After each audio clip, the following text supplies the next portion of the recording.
You create structures as an engineer. Yeah. Have you ever created a structure that you didn't design first? No, not really, no. Have you ever come across a structure that wasn't designed? From a man-made point of view, no. Right. Yeah. So why do you switch that logic off when you see structure in the universe? Okay. There is a reductionist fallacy that is being pushed on us by liberal Western society, which says that because we can explain the mechanics of a thing, we understand the why of a thing.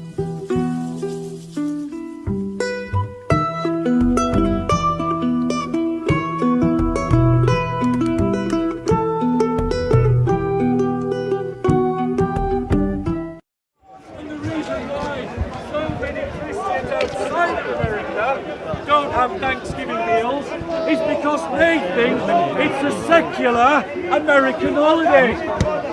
But as Christians, we can have Thanksgiving meals whenever we like. Whenever you have something to thank God for, you can have a Thanksgiving meal. JC, you're late. Lazy Latino. We love him.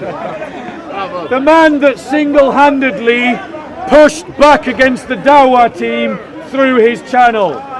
This is what using your talents for the kingdom of God mean. And that's what each of you as a Christian should be doing. Take the talents God has given you and use them for the triumph of the church. If you're an accountant, be an accountant for the church. If you're a coordinator, an organizer, a logistician, be a logistician for the church.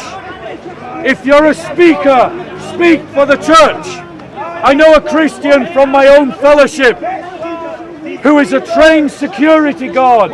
He does security work for the church.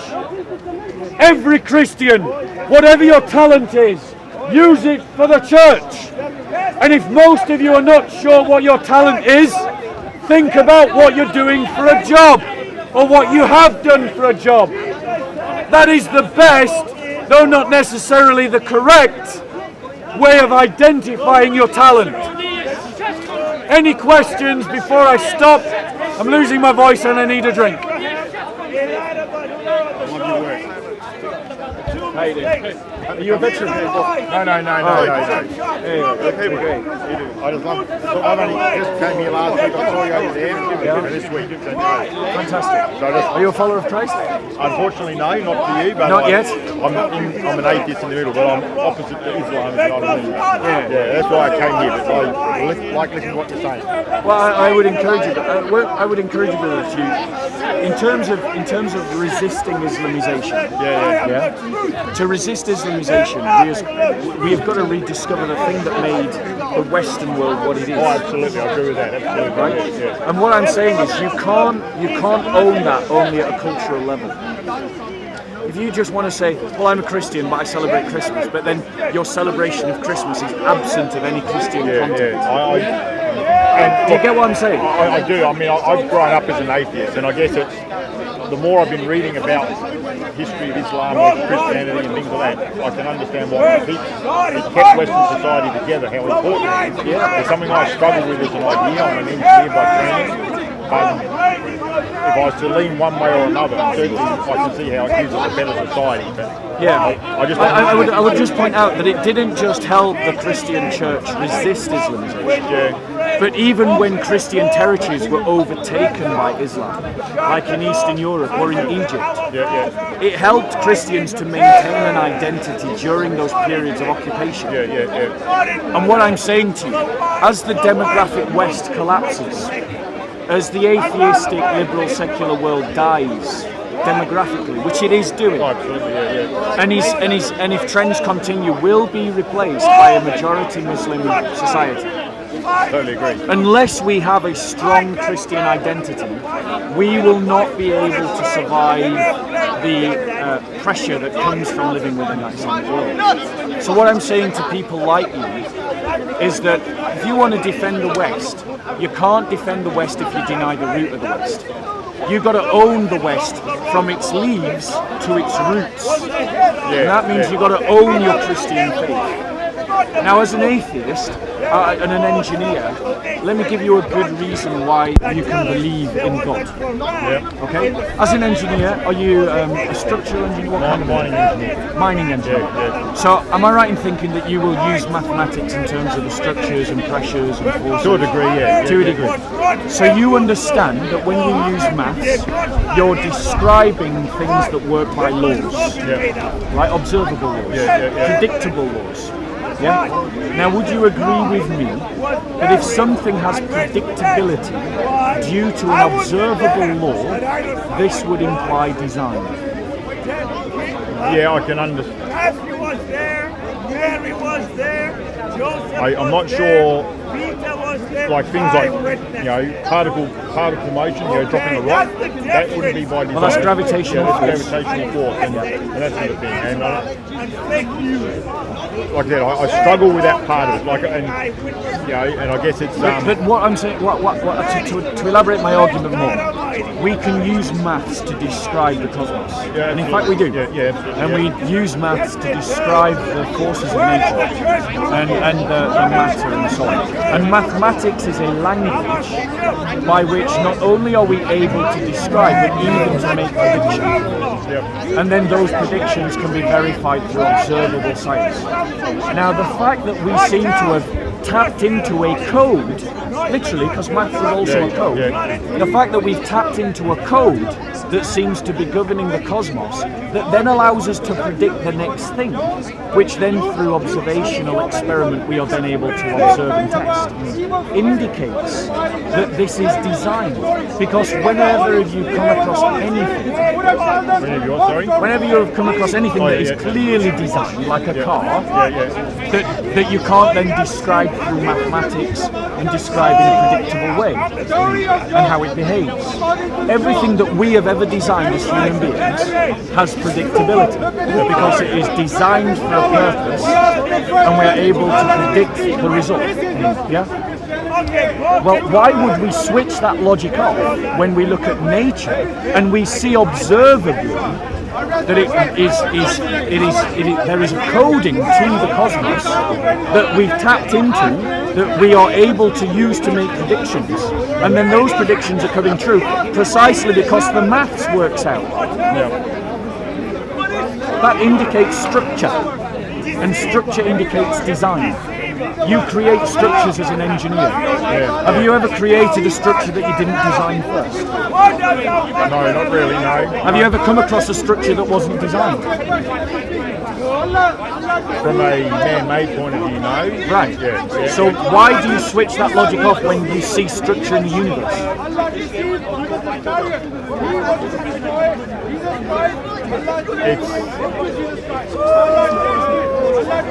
I guess it's me struggling with the idea that there's a central, or there's a being of some description that controls that. And I'll be questions like, if there is a God, what was before God? And I guess as science gets bigger, things like evolution, sure we don't know how life started, but we can understand evolution from a place. Just so you know, I'm not against evolution. But I guess that's where I come from. We haven't explained how life started, but that's just one step. Once you get that step, that all makes sense. Would you agree with me that we understand how the sun rises and sets? Well, because the Earth's rotating, Right, but I still see God in that. Okay. There is a reductionist fallacy that is being pushed on us by liberal Western society, which says that because we can explain the mechanics of a thing, we understand the why of a thing. And those are two different questions. You may be able to understand why the sun rises and sets. But the beauty, the why are we here? Why is life here? But the beauty of the sun rising and setting, which incidentally for me is a cosmological metaphor of the resurrection of Christ, because the sun rises from the dead and brings with him light and life to the world. And I think that is a beautiful poetry in nature. But that kind of urging from deep within the spirit that when we see the beauty of nature around us, leaps out of ourselves, leaps out of the simple understanding of the mechanics to ask more profundous questions like why, is speaking to the fact that within our human nature there is a desire to reach God. And I think that in the reductionist modernity that we have, we're encouraged to understand all we can about the mechanics and ignore the intuitive why of the soul. And this is not working with our full humanity. We should both understand the mechanics of nature and be able to appreciate the beauty of nature in a way that propels us forward. And the fallacy of the Enlightenment is it wants to ignore one aspect of our nature while endorsing another. Now, all the early natural philosophers were not pursuing science for science's own sake. They were inspired by their Christian faith to understand the rational God because they believed he had a rational mind.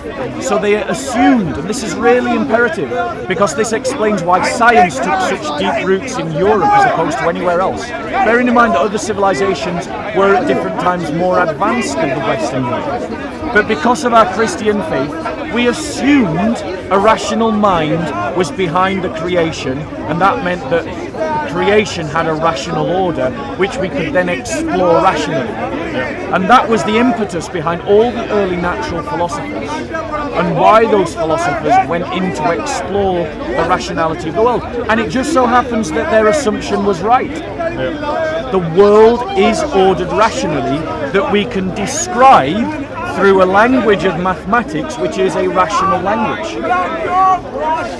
And that implies if there is a rational language we can use to describe a rationally working universe, then that rationality implies a rational mind.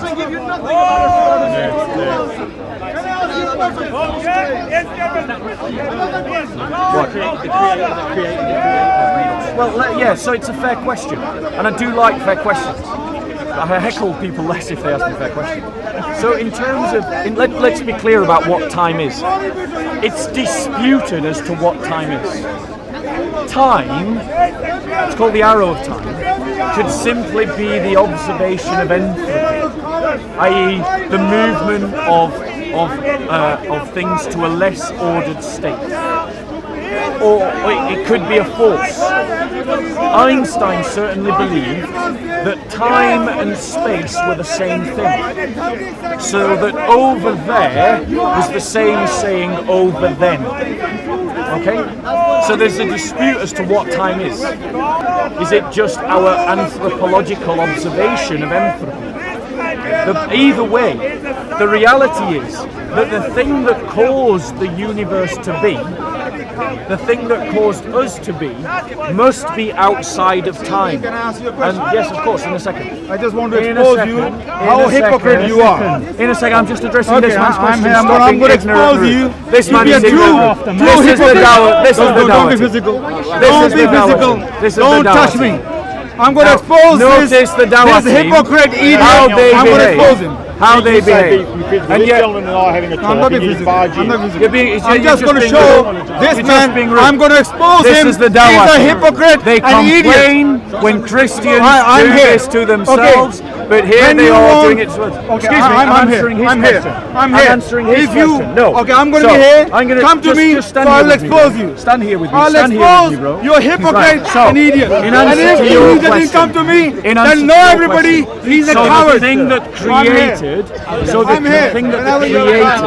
these things must be outside of the continuation or the continuum of time and space, and therefore is not created himself.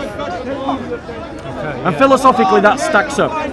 Because if everything if all things that we know of in the cosmos had a particular beginning point in time, and there's good sound reasons to believe that it did in the Big Bang, which incidentally is described in the Bible, where in Isaiah God says, I am the Lord thy creator, I have created all things, by my power alone I have stretched out the heavens.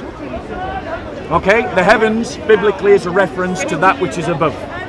Okay, so in terms of this continuum, the Creator must be outside of that continuum and therefore not be subject to time, whatever time is, whether it's an equivalent with space or just an anthropological observation of anything.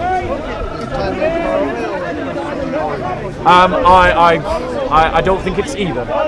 I think personally, I think that both the anthropological and the Einstein understanding of time are reconcilable. I don't think they're contradictory. But either way, God is outside of it, and because God is outside of it, he's not subject to this continuum of who created the Creator, and then who created that Creator, and so on and so forth. Yeah? That's where I struggle. But okay, brother, have you got a Bible at home? I don't. I'm going to give you one. I'm going to give you a gospel. Yeah? I'm not going to ask you to read the whole Bible, because the mistake is, when I say read the Bible, everyone starts at Genesis. Don't start at Genesis. Start at the Gospels. Yeah? So I'm going to give you the Gospel of John. Okay. I'm just going to ask you to read it. If you're going to come back to the park, write down your questions. Unfortunately, I'm going back to Australia on Monday. But right. Well, you can contact us through, is it info@socofilms.com? Yeah, that one or Soco Films UK. is it written on here? No, it's just our, is it on the videos? Yes. Both email addresses. Which channel is this one? Yeah, so have you got a pen? So it's Soco Films. That's the channel. And I think the email address is Soco. Oh no. Are you on Facebook? Films. Yeah, we are on Facebook. And what's your name? Bob. Bob, I'm That's Tim. not my real name, by the way. Okay. It's just the name I use to protect myself. I appreciate it. So info Soco Films, but there's also an email address on the videos as well. Write down your questions, send them to me, and God willing, in time I'll reply. All right, and look, I've enjoyed listening. But own your faith. Yeah, well, yeah. It's your heritage. It's your inheritance. No, It's been stolen from you. Yeah. And remember, if there's anything that you don't agree with scientifically, the companions asked Jesus, why do you speak to us in parables? And it's because he felt that was a better way of expressing a deeper message. Yeah. It's not always objective truth in the Bible. It's a deeper spiritual truth. Well, it's not, I think, more accurately to describe the same point. The Christian faith doesn't concern itself primarily with scientific truth. It concerns itself with that truth which brings us to heaven. As Galileo Galilei said, the Bible describes how one goes to heaven, not how the heavens go. Right, yeah. Yeah? And it is a misunderstanding to confuse these two realms of knowledge. Christians are not opposed to science if they understand their faith, because the Christian church gave birth to science. But some Christians set these two things in opposition. They're ignorant. Yeah? Science doesn't contradict the faith. Some scientists set science in opposition to the faith, but they do so because they're ignorant as well. They don't understand the faith either. Yeah. I'll leave that with you. You look after yourself. Certainly. Take care. Certainly will. Get in touch if you can. Start talking to this gentleman, I'll come and talk with you. Yeah, I'll come and talk to him in a moment. What, are you a Christian yourself? What's an interesting story? I've been an atheist up until I began watching your vids, Bob. Really? I think you brought me to Christ. Oh wow, that's a real honour. It's a real pleasure. Really. I never really, I was raised by atheists as well. Yeah. Pretty hardcore atheist. Yeah. So I didn't really understand the fact that this truth was deeper than objective. It wasn't like necessarily that every word is factual. It's a deeper parable that's being told. Yeah, it is. I think I heard you say that. And it's speaking to the inner man. You know. I read the gospel and it just connected with me. Yeah. Brilliant. And so, how long ago did this change happen? 2 weeks ago. Really, that soon? Wow, that's amazing. Yeah, brother, are you living in London? Yeah. Okay, can I take your number and then, we can meet up and talk, and I feel if I've played some part in bringing you to Christ, that I owe it to you to at least get you pointed in the right direction, do a bit of discipleship with you, and get you settled into a fellowship and a community.